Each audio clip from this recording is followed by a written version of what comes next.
Hello, everybody. Welcome back to Laced On a Podcast, where I'm laced onto a certain topic for 15 minutes or more. Now, yes, I'm on my work break, but I was called to talk, and I would never reject something that, my heart wants. Something's telling me to go for it, so I'm going for it. I would personally say that that's one of my biggest strengths. I think that if anybody loves hard, feels hard, is sensitive, very talkative or anything like that, I don't think that those are flaws. I don't think that they're flaws at all. And they're flaws if you don't know how to manage them or use them efficiently. But overall, I think they're strengths. First of all, let's talk about this tan I got. Oh my gosh. UV starting to kick in after such a rainy first summer week last week. But I mainly wanted to talk about how it's okay to care. It's okay to care. I care a lot. I care a lot. I care really hard on a lot of things. And every time I get advice, it's always like the other day I got advice from somebody like, Priscilla, how do I just get this person out of my mind? I can't stop thinking about them. Priscilla, how do I just, stop caring and let go and let go? Now, letting go doesn't necessarily mean you don't care. When you only need the light when it's burning low. Only miss the sun when it starts to snow. Only know you love her when you let her go. Corny ass song, yeah. But amazing lyric, talking about, if you really love something, you gotta learn to let it go. And really, you think the opposite. I care hard. I'm like, no, if I love something, I want my claws to leave marks on it with my name written all over it. But in reality, that's unhealthy. That's unhealthy. And for me, it is hard to sit up here sometimes and even when my friends always ask, like, oh, Priscilla, what advice do you have to give? Or Priscilla, like, what can you share? Sometimes it's even hard for me to come up with something because I struggle. I still fall short more times than not. And I try to remind myself that, yes, I'm a human with experiences who cares, but at the same time, these are lessons. These are lessons that I'm able to learn and be able to be like a mama bird and chew up and spit back out to those who need that nurturing, who need that love and support. I started this podcast with hopes of being the person I wish I had when insert title. When I needed self-discipline, I just wanted somebody to tell me everything that I said in that episode. When I was in toxic friendships that were overly controlling, I wish I had somebody reminding me of my worth and reminding me that there are better people out there. Better people out there that I have met and been able to make silly YouTube videos with, and people out there that I've met to make collab episodes with and be able to share their wise words with others, like not gatekeeping my friends because they're awesome. And so with all this said, I still care very hardly at the end of the day. And there are people out there who I probably have done my own thing and separated from them, and they translate it as ghosting. There are some people out there who I have acted out of character, and that's the last impression that they have of me, is somebody who did whatever the out of character version of me did, even if it was raise my voice, if it was improperly communicate, if it was unhealthily communicate, if it was justifying something wrong, if it was kind of doing an ad hominem and kind of just authorizing or having authority to ignorance and just kind of being a brat. Whatever it is, there are some people who have really negative last impressions of me. And as sad as it is for me, as much as I care so hard. I don't want somebody to think of me like that. I don't want somebody to, have that mental image of me. I gotta let it go. You gotta let it go. You can want something to be your way and fix it. And no, I don't want you to think of me like that. But you're still having this control dynamic with it. And that's where, first of all, some work can be done. But also realizing, like, wow, what is this control? Why do I want to have this control? Why do I feel like I can't let him go out with his friends because I feel like he's going to cheat? Why do I feel like I need to have that control? Why do I not feel comfortable with him and his girl best friend? Why can I not trust that my partner can have a friend of the opposite sex? I mean, you can hear some other podcasts or some TikToks that do try to justify, oh, well, they don't need to have any other gender best friends. You should be their gender best friend. Well, there's tons of people in the world. I have guy best friends. I have girl best friends. I mean, I have all types of friends. I don't care if you're cool and you have a penis, you're cool and you have a penis. If you're cool and you have boobs, you're cool and you have boobs. Whatever it is, you're just cool to me. And, but there are sometimes some underlying factors that can come with these triggers, as I like to say, these things that kind of just don't sit right with you. And sometimes it's not just you. Sometimes it can be the way that the way that the cookie crumbles, and something in you just has this weird upsetting feeling. You're getting this anxious feeling in your stomach when you guys hang out or when you guys text. Something just, you feel anxious around them all the time. I think I was really, stuck on somebody for a while, and when we would rekindle, they would tell me, oh yeah, I just get anxious around you, and it would break my heart, because I would never want somebody to have that feeling be incited around me. And there's going to be some people who are honest with you from the get-go, tell you, hey, you know what, this might not work. I'm looking for something temporary, or there are circumstances that are this way. And you got to realize if it's enough for you to put up with. Is it enough for you to put up with? Or is it something that you're going to walk away from? And no matter what you do, you know yourself best, right? You can make the decision you want and still care. There are some people that if I start to think of their name, my throat, I get all raspy voiced and my eyes start watering, because I care for them so hard, and they're not even in my life anymore. They're not. And, I've spent time resenting them. I have spent time loving up on them. And I've spent all or nothing mindsets with those type of people. And at the end of the day, I just realized that I do care. And that's my character, to care. But what am I going to do because I care? What am I going to do? Usually, if it wasn't that severe, I would say text them. I would give that advice.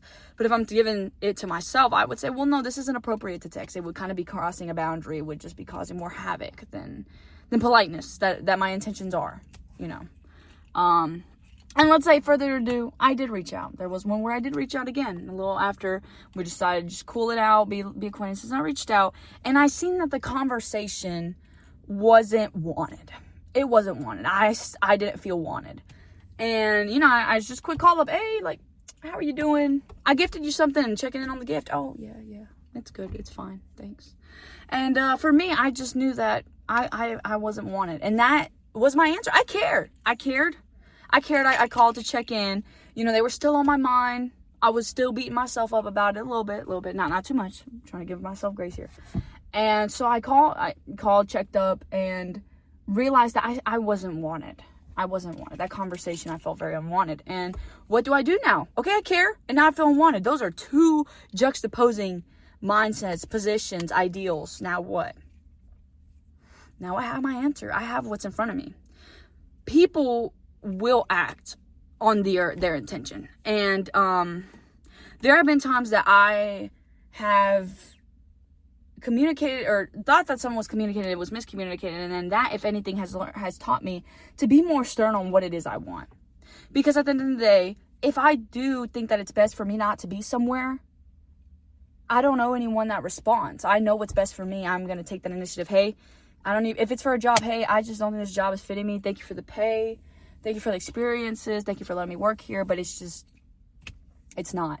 And as much as it's sad to walk away, I also don't need to betray myself and stay there. And I think that's the biggest thing. A lot of people tend to betray themselves staying in places. I'm gonna open the door. It's a little hot. Oh, my keys are my... a lot of people betray themselves in staying in places that they know don't sit right with them. Oh, but I invested so much time, and I invested so much money, and I took them to family beach trips, and my family liked them, my friends liked them. I can't. But you can. And you can and care. You can and you care. You can do it and still care. You can do it and still care.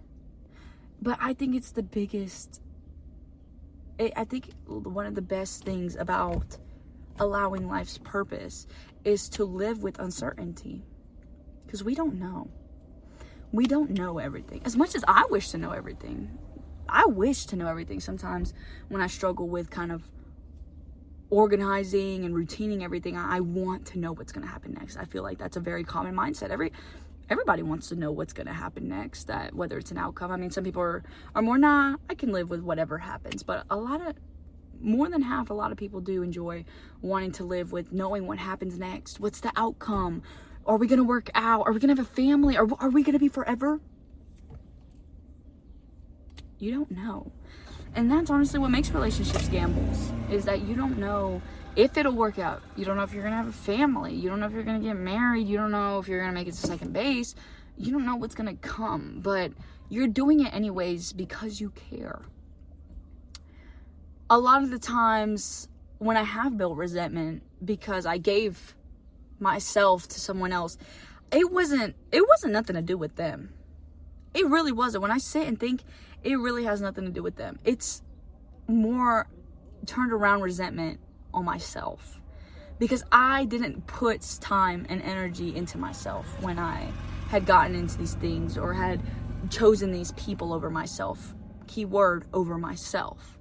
I would build these weird, I don't like you, and cause problems. But in reality, it was because I poured more than I had within, causing junctions of me being so upset with myself and me not being able to tolerate myself. And how the freak are you supposed to tolerate someone you're with all the time?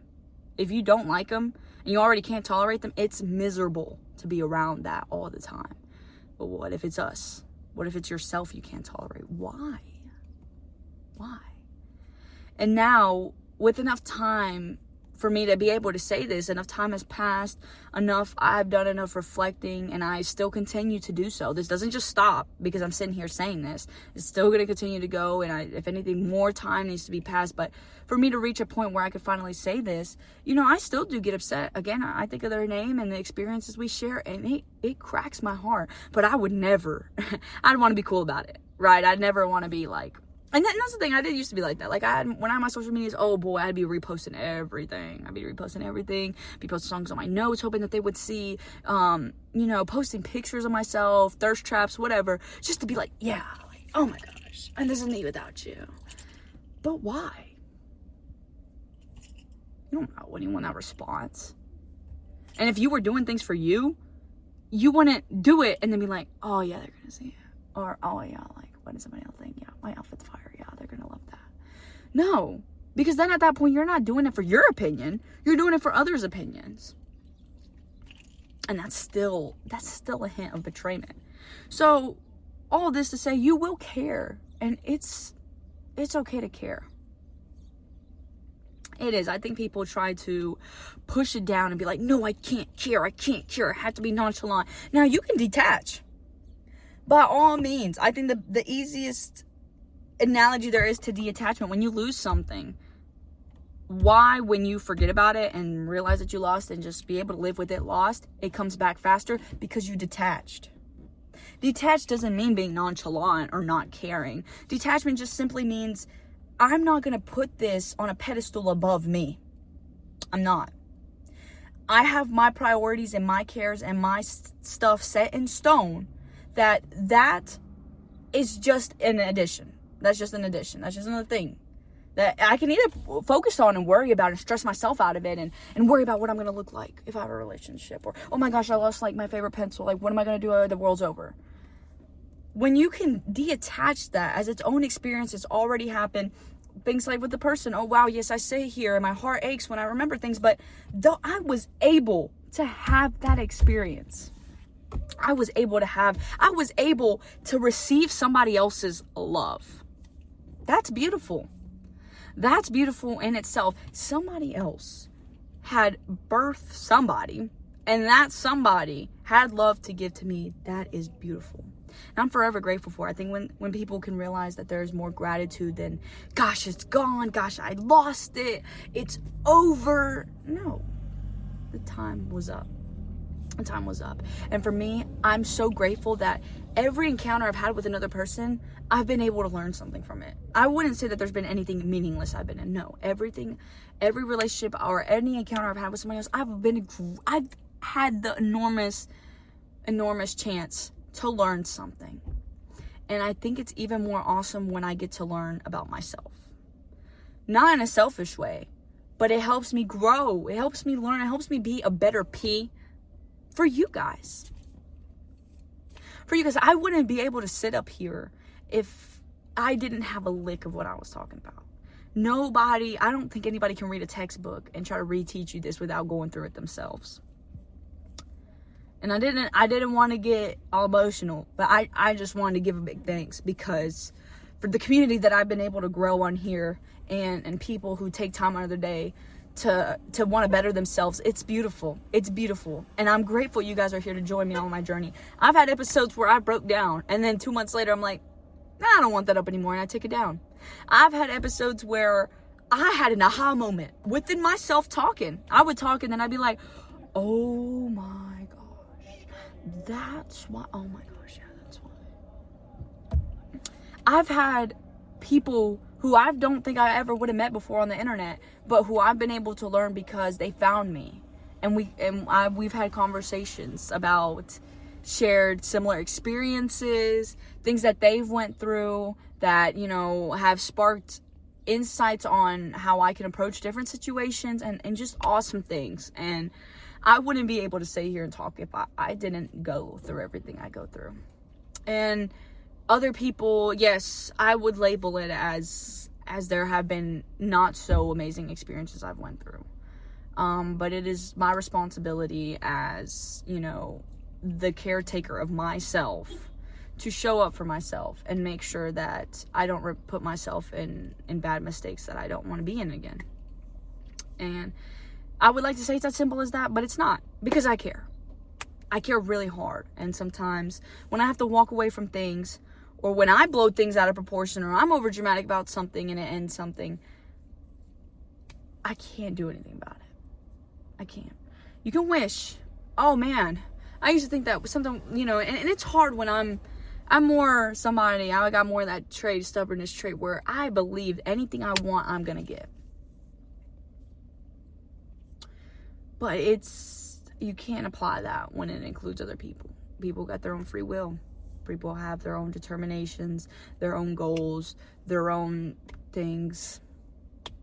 If something doesn't align with yours, the best thing you can do is just walk away. You can care. And you will care. If you put time and energy and money and a family vacation into it, you're going to care. But that's okay.